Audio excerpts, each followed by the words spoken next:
Bismillahirrahmanirrahim.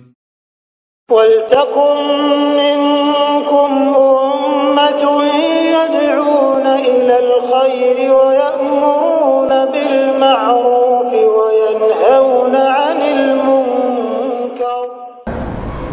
Assalamualaikum warahmatullahi wabarakatuh.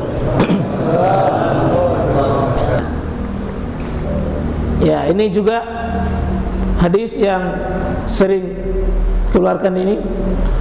Wahai manusia, berkurbanlah dan berharaplah pahala dari darahnya, karena sesungguhnya darah itu kendati pun tertumpah di tanah, namun tertampung pada tempat penjagaan Allah Azza wa Jalla. Ini tidak bisa juga dipakai, Pak, ya.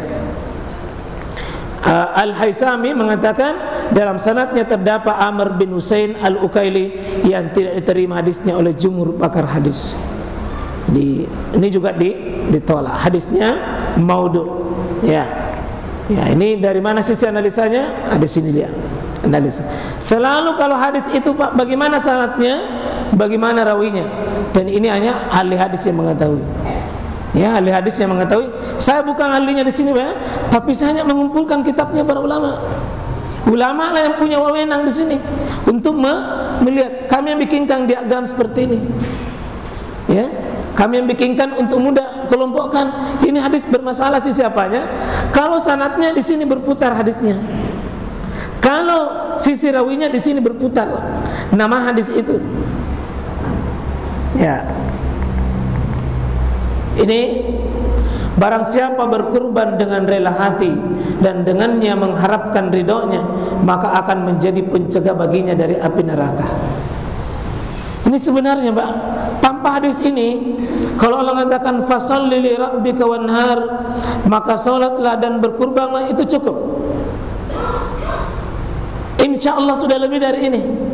Barang siapa berkurban dengan rela hati dan dengannya dia mengharap ridhonya, akan menjadi pencegah baginya dari api neraka.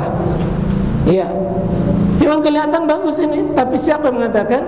Keluarkan oleh Imam At-Tabrani dalam kitabnya Syarah Al-Kabir.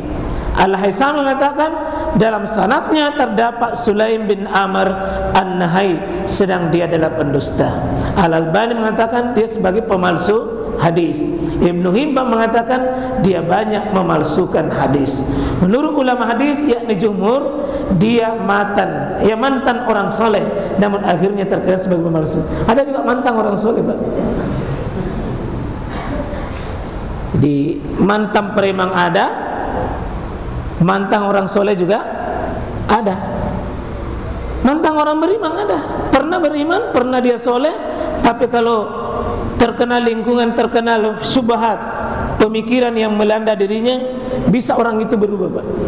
Yang tadinya dia lurus Ahlussunnah wal Jamaah, tapi masuk nanti pada Syiah, masuk nanti pada aliran sesat. Sudah pernah pun terjadi. Dulu dia orang soleh, tapi bisa pengaruh, akhirnya ditolak hadisnya. Ditolak hadisnya ketika dia meriwayatkan setelah dia memasuki dan sudah mantan orang soleh, baru dia meriwayatkan hadis itu. Hadisnya maudhu. Rasulullah berudhiyah pada hari Id dengan menyembelih 2 ekor kambing. Tatkala menghadapkan kambing tersebut, beliau berkata, ini, Pak, ya, inni wajjahtu wajhiya lilladzi fataras samawati wal arda hanifan. Seandainya ini hadis sahih, maka ini adalah bacaan menyembelih hewan kurban, inni wajjahtu. Kalau doa iftitah tidak ada kata pakai inni, langsung saja wajjahtu wajhiya lilladzi fataras samawati wal arda hanifan muslima wa ana minal muslimin wa ma ana minal musyrikin inna salati wa nusuki wa mahyaya wa mamati lillahi rabbil alamin la syarika lahu wa dzalika umirtu wa ana awwalul muslimin. Siapa yang baca ini inni wajjahtu, itu doa menyembelih hewan kurban, ya, bukan doa iftitah. Ya, kalau baca doa iftitah wajjahtu, tidak ada kata ini. Ya, ini pun hadisnya masih juga diperselisih oleh ulama. Ya, kalau bapak jatuh silakan, nggak apa-apa, jatuh aja lagi. Doa kita yang so itu. Tapi cukup panjang, belum berakhir di sini.